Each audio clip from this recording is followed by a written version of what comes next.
High Commander Zixtal of the Galactic Confederation stood before the War Council, his tentacles twitching with barely contained frustration. The younger members of the Council had been pushing for military action against the newly discovered human civilization, seeing them as primitive and easy prey. They couldn't have been more wrong. "You want to know why we maintain our distance from Earth?" Zixtal's voice resonated through the chamber. "Let me tell you about the last species that underestimated the humans." The holoscreen flickered to life, showing the remnants of what was once the mighty Drachnid Empire, now nothing more than scattered asteroids and space debris. "The Drachnids were like you," he continued, gesturing to the younger council members. "They saw the humans' relatively primitive spacecraft and thought them weak. They saw their divided nations and thought them vulnerable. They saw their short lives and thought them insignificant." Zixtal pulled up another hologram, this one showing historical footage from the brief but devastating Earth-Drachnid War.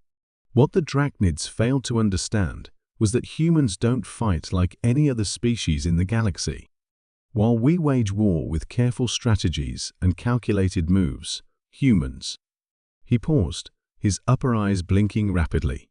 "Humans fight like their planet's wildlife." The council chamber fell silent as footage played of human fighters deliberately ramming their ships into Drachnid warships, of soldiers charging into certain death to protect their companions, of tiny Earth vessels swarming and taking down ships 10 times their size. You see, every other spacefaring race evolved from prey species. We learned to be cautious, to plan, to avoid unnecessary risks. Humans? Zixtal laughed, a sound that made several council members flinch. Humans evolved as persistent predators. They don't know how to give up. They don't understand the concept of a hopeless situation. He brought up more data streams, showing human historical battles.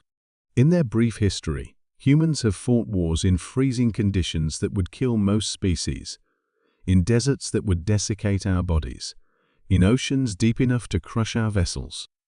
They fought while outnumbered 10 to 1, while starving, while sick. And sometimes terrifyingly often they've won. A younger council member raised an appendage. "But surely their technology—" "Their technology?" Zixtal interrupted. "Let me tell you about human technology. They don't develop it like we do, through careful research and methodical testing. They improvise. They adapt.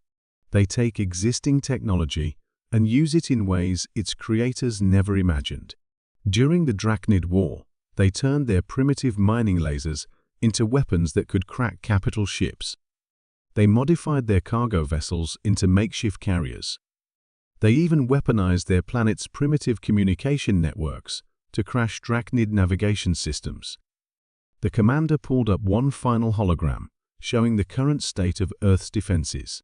And now? Now they know they're not alone in the universe. They've recovered Drachnid technology. They've unified their planet's military forces. They've turned their entire asteroid belt into a defensive line. He looked each council member in their eyes.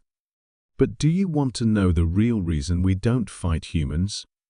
It's not their persistence, or their adaptability, or even their growing military strength. It's what happened after the Drachnid War." The hologram showed human ships, not fighting, but providing aid to the surviving Drachnid colonies. It showed human doctors treating wounded Drachnid warriors, human engineers helping rebuild destroyed infrastructure. When the war ended, the humans didn't exterminate their enemies like the Drachnids would have done. They didn't enslave them like the Vorkath would have done. They helped them rebuild. They offered them alliance. They turned their most bitter enemies into their strongest supporters. Zixtal shut down the holograms, leaving the chamber in contemplative darkness. "That's why we never fight the humans. Not because we're afraid we'll lose, though we very well might. We don't fight them because they're far more valuable as potential allies than as enemies. A species that can show mercy to those who showed them none, that can build bridges where others would sow destruction."